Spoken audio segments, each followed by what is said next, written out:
కాదంటే కప్పుకోవాల్సింది. ఒకవేళ గురువు గారు ఇది జరగచ్చో జరగకపోవచ్చో నాకు తెలియదు, జరిగి తీరుతుంది. ఇప్పుడు నేను చెప్పేది జూనియర్ ఎన్టీఆర్ని మ్యానిపులేట్ చేసి నువ్వు రాజకీయాల్లో రావద్దు, ఎందుకంటే జగన్మోహన్ రెడ్డి లాంటి బలమైన వ్యక్తి అటు సైడ్ ఉన్నాడు, కూటమి ఉండాలా, లేదంటే కుదిరితే కూటమిలో నువ్వు కూడా రా, లేదంటే నువ్వు బయటికి వెళ్ళిపో అని చెప్పి ఏమన్నా అతనికి బుజ్జగించే ప్రయత్నాలు ఏమైనా జరుగుతాయా? దగ్గరకు కూడా రానీడు జూనియర్ ఎన్టీఆర్, అటువంటి వ్యక్తులని దగ్గరకు కూడా రానీడు.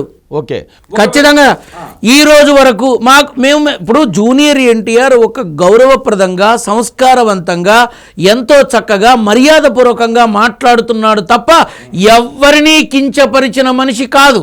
అవును, తారక రామారావు మహానుభావుడు, ఖచ్చితంగా స్వర్గానే ఉంటాడు, నరకాన్ని ఎందుకు ఉంటాడు? మిగతా వాళ్ళంతా ఉండి చేస్తారు. కానీ అదేంటి వర్ధంతి జయంతి అప్పుడు జూనియర్ ఎన్టీఆర్తో కలిసి ఎందుకు రారు?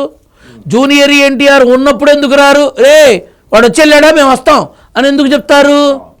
ఇలా ఎందుకు జరుగుతోంది? If they are all equal, if they are all same ఎందుకు జరుగుతోంది? ఇలా జరిగింది అంటే దాని అర్థం అది ఒక పక్క కౌరవులు పాండవులు తెలుసుగా, తెలుసు గురుగారు, త్వరలో చూస్తారు తెలుగుదేశంలో కూడా కౌరవ సామ్రాజ్యాన్ని చూస్తారు, పాండవ సామ్రాజ్యాన్ని చూస్తారు, ఖచ్చితంగా చూస్తారు. అందులో అనుమానం ఏమాత్రం లేదు. Just wait and see. Okay, junior NTR అలా అయితే కర్ణుడా లేకపోతే అర్జునుడా గురుగారు? అర్జునుడు. ఓకే, అర్జునుడు. పాండవుల ప్రకారంగా చూస్తే అర్జునుడు, తెలుగుదేశం పార్టీ ప్రకారంగా చూస్తే శ్రీకృష్ణ పరమాత్ముడు. ఆహా, అంతా రాజకీయ చక్రం ఇతనే తిప్పుతాడు. ఖచ్చితంగా ఉంది. ఓకే, 27 సంవత్సరాలు ఉంది. ఓకే గురుగారు, అలా అయితే జూనియర్ ఎన్టీఆర్ రాజకీయ అరంగేట్రం తెలంగాణ నుండా ఆంధ్రా నుండా?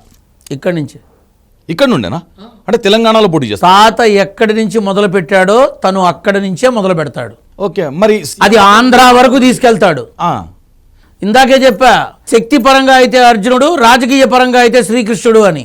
ఓకే, తెలుగు రాష్ట్రాల్లో తాత తెలుగుదేశం పార్టీని తిరిగి మళ్ళీ బలోపేతం చేసి దానికి ఊపిరినందిస్తాడు. జరిగి తీరుతుంది. ఓకే, అలా అయితే అతను సీఎం అభ్యర్థిగా తెలంగాణలోనా ఆంధ్రాలోనా గురుగారు?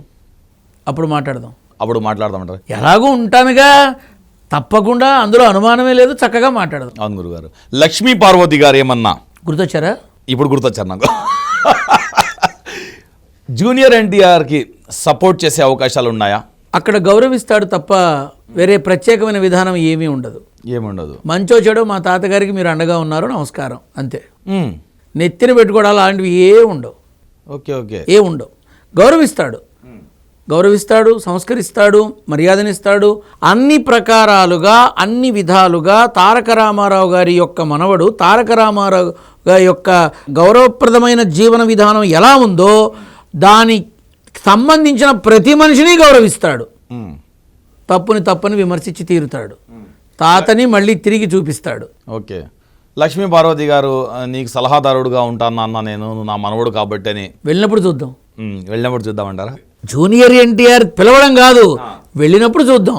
వెళ్ళిన తర్వాత ఎక్కడి దాకా వెళ్ళడం జరుగుతుందో కూడా చూస్తారు మీరంతా.